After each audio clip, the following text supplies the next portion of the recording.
আসসালামু আলাইকুম এভরিওয়ান।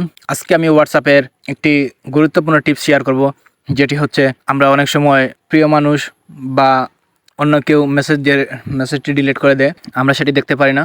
সেটি দেখতে পারবেন কোনো ধরনের থার্ড পার্টি অ্যাপস ছাড়াই আপনার ফোনের মাধ্যমে। তাহলে কথা না বাড়িয়ে চলুন শুরু করা যাক।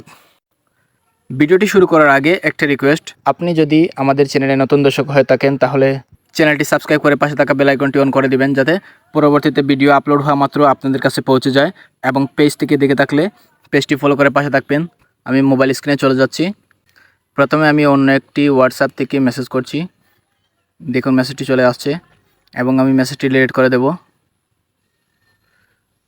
মেসেজটি ডিলিট করে দিয়েছি। আমি হোয়াটসঅ্যাপ প্রবেশ করে দেখাচ্ছি আপনাদেরকে। দেখুন মেসেজটি দিয়ে রিমুভ করে দিয়েছি। সেটি আমরা দেখতে পাচ্ছি না কী দিয়ে রিমুভ করেছি।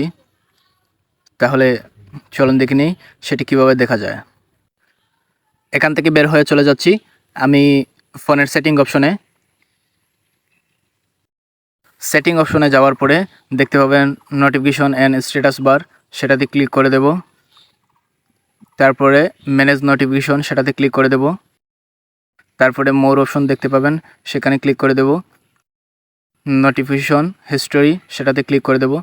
এখানে আমরা দেখতে পাচ্ছি যে 12টা 19 PM ওই সময় যে মেসেজটি দেওয়া হয়েছিল সেটি রিমুভ করে দিয়েছিলাম, কিন্তু সেটি এখানে দেখাচ্ছে। এবং নোটিফিকেশন হিস্টোরিটি এক এক ফোনে এক এক জায়গায় পাবেন।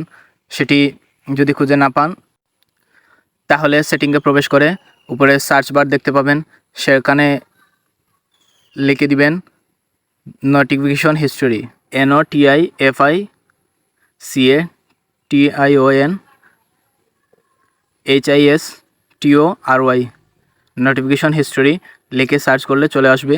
নোটিফিকেশন হিস্টোরিতে ক্লিক করবেন। এখানে যদি আপনাদের নোটিফিকেশন হিস্টোরিটি অন না থাকে তাহলে কিন্তু মেসেজ দেখতে পাবেন না। সেটা অবশ্যই আগে থেকে অন করে রাখবেন। এরকম সকল ডিলিট হওয়া মেসেজ এখানে দেখতে পাবেন। ভিডিওটি যদি ভালো লাগে থাকে তাহলে একটি লাইক করে দিবেন এবং আপনাদের মতামত কমেন্টে জানিয়ে দিবেন। ধন্যবাদ।